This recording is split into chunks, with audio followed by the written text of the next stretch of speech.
Hello and welcome to the second USG Initiative Spotlight of the year. Today, I have a very exciting guest with me. If you'd like to introduce yourself. Hello, I'm Benjamin George. I'm a sophomore here at Case, studying mechanical engineering and minoring in business, and I'm on USG for academic affairs.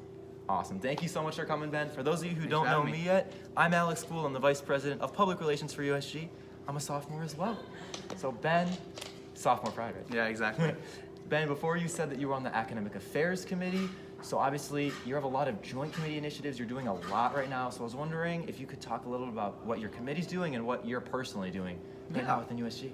Yeah, so I am on academic affairs, so we deal with anything related to academics here at Case. In addition, I sit on the Faculty Senate for Undergraduate Education. So for those of you who don't know, USG works on initiatives and whatnot. We talk and advocate on students' behalf to the administration, and one of those avenues for an academic perspective is Faculty Senate. So I sit on the role for undergraduate education, and one of the initiatives that we're actually focusing on right now on that committee, and as well as within academic affairs, are two things. One is creating online classes. So currently, CASE only allows courses to be taken online during the summer and not during the year. And that's different than media vision or like more hybrid learning. This is like a fully 100% online course. So we're looking at how do we structure those courses effectively to make sure that you're getting all the content that you would need and making sure that there's consistency and students are learning effectively. And how do we structure that? Piloting, doing testing related to that. And then the second one is what Academic Affairs has branded in-app purchases. So that, if you're like familiar with apps, right, you have a free app and you think it's free, and then you have an in-app purchase that you need to do in order to, like, in a game, like, or unlock something, a feature that you didn't realize. So with an academic perspective, when you sign up for courses, lately a lot of classes have been providing or requiring students buy textbooks, online software, or some other materials that are required for the course that you didn't realize. So a big one is maybe photography, whether you have to, for film and whatnot, theater, business classes with software that you're expected to have on top of your textbooks. So we want to make it clear to students before they even register on SAS, making sure that all the information is present so you know when you sign up for the expected fees that you would have to pay for the next year. It's really interesting. And I know the latter of the two, the second one you were talking about, very big thing right now. We actually had a Feedback Friday on it today, which you know about. We did. Feedback Friday, for those of you Important guys, it we use is. that feedback. For those of you who haven't seen it, don't know what it is, every Friday USG tables in a certain place around campus, gets feedback about initiatives. This week we were in the Tank Coke lobby there about course fees, and we got a lot of good feedback. We'll be sending it out in our newsletter as well this week to try to get more for you, but all about transparency with those course fees, We're right? going to look at that data, and we're going to assemble a presentation and actually present it at Faculty Senate based on that information. So cool. Bringing it right it'll to be the exciting admins. to see what the results will be. That's awesome. That's really exciting. But yeah, thank you so much for that perspective. Love to hear it. Another big thing too is just obviously we have so many people within the organization. There's so much going on. So I'm wondering if there's anything else in your year and a half in USG or right now that's just exciting you about what's going on in general. Actually, one of the biggest things that actually was really exciting, I think, to be part of as this organization was the fact that Andrew Wheeler, who those of you who don't know, is the current administrator for the EPA. He's also a Case alum, and so someone in that role, which is so critical to the environment, the climate, right? Like, it's just, you have the ability to advocate, and he was coming to speak at Case, and so there was a lot of, his role, I think, under the current administration is very contentious and on both sides of the aisle politically, and I think it was very interesting how student government came together last minute.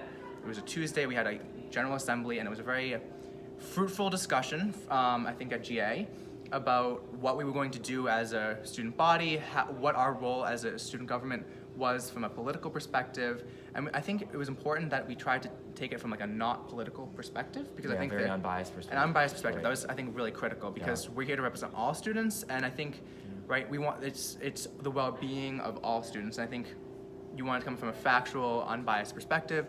So what we did was, to try to limit our potential biases, we opened it up entire feedback and to the university, that we assembled all that feedback, put it into a letter based on we tried to quote as much as possible, and we handed it directly to him. And he spoke at the law symposium, I was asked him at the law and he symposium was by asked the host. by the host, the moderator, Wow. to respond to that. I think it was just very interesting to see like something come really fast.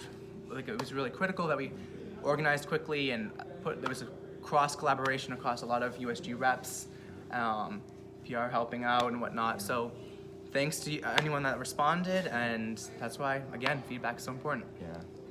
Love it. Keep on pushing the PR love. Feedback, feedback, feedback. But honestly, I love that example. It was that's very recent, something that just happened within USG. We talked about it for a very long time. I remember it was before RGA. Everyone was saying this is going to be a short General Assembly, but then We went definitely over time. Yeah. But I think it's important it was to have worth those it. discussions. I agree. Totally worth it. We came to I think a place where we all were really happy with the end result of just getting feedback as well, which is super exciting. It is. It was. Good stuff. And I have one more question for you Okay. before we end the initiative spotlight today. That's going to be, I always like to end with more of a personal note. I think, obviously, we've talked about so much about what we're doing as a USG and what you and your committee has given to the organization. But I think it's really important also to get from USG. So I'm wondering if there's any one big thing or one thing you could think of that that kind of sticks out to you most, something you've gotten from the organization that's helped you out. Yeah, so I think I'm interpreting that question as like why I continue to be part of USG, right? I think the people on USG are people that are change agents. That's how I view it. People that want to create change within our campus, within our community, and create a positive difference. Everyone, I think here, regardless of what they may believe, that is what they care about, and I think it's really inspiring to see everyone work on their initiatives, go talk to people. And I think the other really interesting part about, unique part about being part of student government is that you really get to see the behind the scenes work on a lot of things. You don't realize that like a lot of problems here on campus, like they're a result of a lot of different other factors. Everything's multifaceted. And trying to juggle competing priorities, competing perspectives, financial and budgetary restrictions to try to get something from an academic perspective and like improving, right? There's a lot of things that you just don't see, and being part of that discussion and being able to advocate and seeing how that like comes together, I think is one of the really interesting parts. You get to meet a lot of really cool people, administration, faculty, staff, people. I think it's really the people, the students. I stayed in part of USG because of the people and the experience, and I think I've had a great time, and I hope to continue to be part. Great answer, great answer. I think, I honestly, I completely agree. There are a lot of elements to what, I think to everyone, USG means something a little different, which is always why I like to ask it, and there's so many elements to it. A lot of, as you said, is we do try to make a lot of change, but the people we meet within the organization, the bonds we build, the friends we make, and then just everything we learn outside of it too. It's a great experience. And I'm glad you feel that way. Yeah, thank you. Amazing. Well, Ben, amazing guest. Thank you so much for coming. It's been a pleasure, guys. Appreciate Thank you. it. We'll see you next week. Thank you. Bye-bye, y'all. See you guys.